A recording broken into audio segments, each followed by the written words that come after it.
বাবা মানে হাজার বিকেল আমার ছেলেবেলা।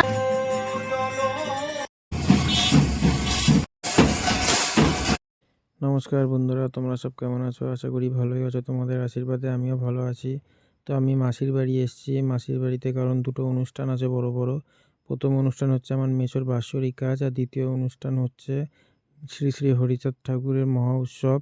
সেই জন্য প্রস্তুতি চলছে। ঘরের সামনে বহুত বড় করে প্যান্ডেল হচ্ছে। প্যান্ডেলের কাজ পুরোপুরি শেষ হয়নি, কারণ সন্ধ্যা হয়ে গেছিলো। সন্ধ্যার পরপরই দেখি গুরুদেবের শিষ্য এসছে। কারণ গুরুদেব একা সব কাজ করতে পারবে না, তাই শিষ্যদেরকে আগে পাঠিয়েছে। তাই শিষ্যরা নিজেদের কাজ করছে। দেখো ঘটিগুলো কি সুন্দরভাবে সাজিয়ে তুলেছে ফুল দিয়ে। আর আমি আর দিদি সেই কাজগুলো দেখছিলাম, তাদের গল্প করছিল, গল্প শুনছিলাম। তারপর দিদি আমাকে বলল তাড়াতাড়ি শুয়ে পড়, কারণ কালকে ভোরবেলা উঠতে হবে, মালা আনতে যেতে হবে, ফুল মালা আনতে যেতে হবে। গুড মর্নিং, শুভ সকাল বলে ভিডিওটা আবার চালু করলাম। দিদি আমাকে ফোন করেছিল। দিদি প্রচুর রেগে আছে, কারণ দেরি করে উঠেছি ঘুম থেকে, অনেক দেরি হয়ে গেছে। তাই দিদি আমাকে উপরে অনেক রেগে আছে আমার উপরে। ভিডিও করতে করতে দিদির কাছে যাই, দিদি আমাকে খুব বকে, খুব বকাবকি করে। তাই বকা খেয়ে ভিডিও করতে করতে যাচ্ছিলাম ফুল আনতে। এই দেখো বন্ধুরা, এই মালাগুলো নিয়ে আসলাম, কারণ ভিডিও করতে ভুলে গেছি, তোমাদেরকে দেখাতে পারিনি। কারণ দিদি আমাকে এতটা বকেছিল, আমিও ভুলে গেছিলাম। দিদির ভয়তে যেন ফোন বের করে নিই, তাই দেখাতে পারিনি তোমাদেরকে।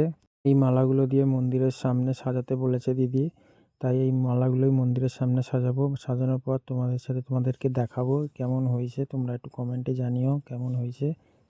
আমাদের মন্দির সাজানো হয়ে গেছে সামনেটা। তারপরে দেখি গুরুদেবের শিষ্য চলে এসছে, কারণ কালকের অবশিষ্ট কাজ একটু বাকি ছিল। ঘটিগুলো ফুল দিয়ে সাজাচ্ছে, কারণ ফুল শর্ট পড়েছিল। আর এই দেখো গাইজ, আমি আর দিদি মিলে দুজন মিলে সামনেটা সাজিয়েছি। তো কেমন হয়েছে প্লিজ একটু কমেন্ট করে জানিও। ওদেরকে দেখাতে পারিনি, কারণ আমি একা একা ভিডিও করছিলাম আর একা একা কাজও করছিলাম। তাই ভিডিও করে তোমাদের দেখাতে পারিনি যে কীভাবে সাজালাম। গুরুদেব কখন এসছে ঠিক আমি জানি না, কারণ আমি বাড়ির বাইরে ছিলাম। তো ডাঙ্কার আওয়াজ পেয়ে আমি ঘরে আসলাম, দেখি গুরুদেব চলে এসছে। তো গুরুদেব এসে বেশি সময় নষ্ট না করে পুজো শুরু করে দিয়েছে।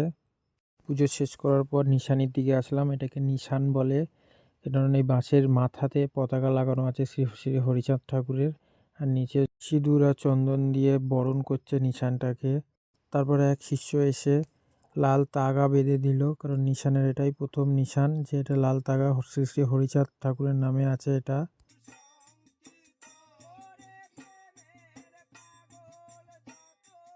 তারপর আমি মামা মাসি মিলে হরিচাঁদ ঠাকুরের নিশানটাকে স্থাপিত করে দিলাম হরিচাঁদ গুরুচাঁদের নাম নিয়ে। তারপর চলে আসলাম বাৎসরিক কাজের দিকে। এখানে দিদি দেখি বসে আছে। দিদির খুব মনটা খারাপ হয়ে আছে। সবারই এখানে মন খারাপ, আমার, দিদির, মাসির। কারণ হচ্ছে মেসো আমাদের মধ্যে নেই। এটা আমার যেন খুবই খারাপ লাগছে আমাদের জন্য, যে মেসোকে আমরা খুবই মিস করছি। দেখো দিদি কেঁদে ফেলেছে। দিদি বসে বসে অনেকক্ষণ কাঁদছিল। সেই কান্না দেখে আমারও কান্না পেয়ে গেছিলো, তাই ওখান থেকে আমি উঠে গেছিলাম, ছিলাম না ওখানে বেশিক্ষণ। কিছুক্ষণ পর আমাকে আবার ফের ডাকা হলো, কারণ ওখানে কোনো ছেলে নেই কাজ করার জন্য, তাই আমাকে ডাকা হলো। দেখো এসে দেখলাম মাসি কান্নায় ভেঙে পড়েছে, দিদিটাকে জড়িয়ে ধরে কান্না করছে। এদিকে দিদিও কান্না করছে অযোধ্যারায়। কীভাবে সান্ত্বনা দেবো, আমার মধ্যে নিজের মধ্যে কাজ করছিল না। তাই বসেছিলাম, বসে বসে নিজেরও মন খারাপ করে বসেছিলাম, আর মেসোকে মনে মনে মিস করতে লাগলাম। কাজ তাড়াতাড়ি শেষ করে দিয়ে আমাদেরকে আরও একটা বড় কাজের জন্য প্রস্তুতি নিতে হবে। সন্ধ্যাবেলা মহোৎসবের প্রস্তুতি নেওয়া হয়ে গেছে। এই যে তার প্রথম দল।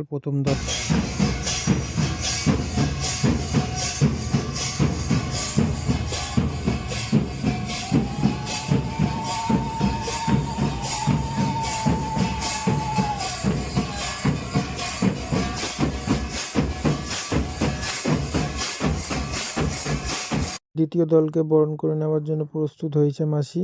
ওই দেখা যাচ্ছে দ্বিতীয় দল আগমন হয়েছে দ্বিতীয় দলের।